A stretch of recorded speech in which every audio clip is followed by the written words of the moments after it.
Leibakpokpa Numitta City Convention Center Imphal Da Pangthok-Khiba National Institute of Technology NIT Manipur gi THOURAMDA SUBA Convention gi THOURAMDA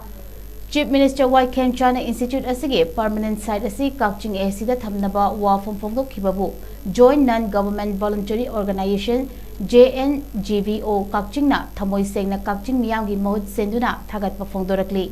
KAKCHING Fausupata Leiba Library and Information Center KAKCHING Da Pangthokpa Paumising Unaba Amada JNGVO KAKCHING President Kachimiyum Chatadhari na Phongdorakpada Chief Minister na NIT Manipur gi Permanent Site ama KAKCHING da THAMNABA PHONGDOKPIKHIBA WAPHAM adu THOURAMDA OE Khongthang asi India gi NIT sing asi manungda frontline da puraknaba lambi yatpa amani haina JNGVO KAKCHING na lawi Hauji NIT Manipur gi function tawriba mafam asida pakthok chawthokna amadi mawong maril tana semgot sagatpada technical feasible oridaba leibana lengakna permanent site amagi warip lawrakpada pumnamakna yafam thui tonga-tongan institute sing amadi chawkhat thaurangi thabak khudima Greater Imphal area da yamna congested oina thambada tungkoina apanba yamna leigani idea of Manipur gi miyeng amasung pandamda khara yengthoklaga sanaba khongthang ama oina Manipur lengakna lawrakliba asi yamna visionary oiba khongthang amani khongthang asina yamna kupthana manungda yenglaga lawrakpana Chief Minister bu miyamgi mahut silaga JNGVO KAKCHING na tobimal khangba uchari Manipur gi permanent site asida senga sagatpaki thabak paikhatpa hobiu haina su phongdorakli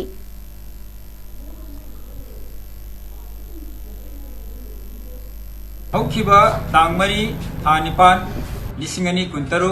Leibakpokpa Numitta City Convention Center Imphal Da Pangthok-Khiba National Institute of Technology NIT Manipur gi THOURAMDA SUBA Convocation gi THOURAMDA Honorable Chief Minister Manipur Sri Yumnam KHEMCHAND Singana Houkhiba Institute ASIGI Permanent Site ASI KAKCHING da oibi yabai wafam ama PHONGDOKPIKHIBA adu Joint Non-Government Voluntary Organization KAKCHING na THAMOI SENGNA THAGATPA loinana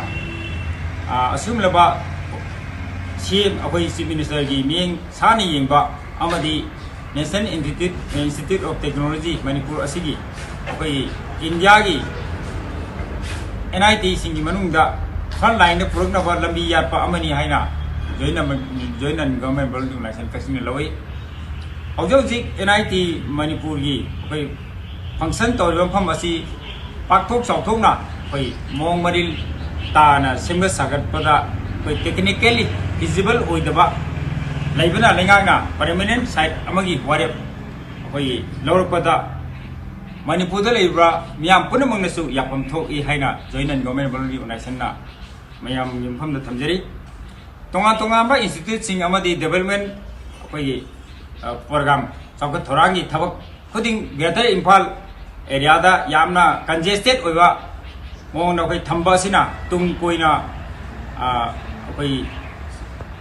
lerakpada apan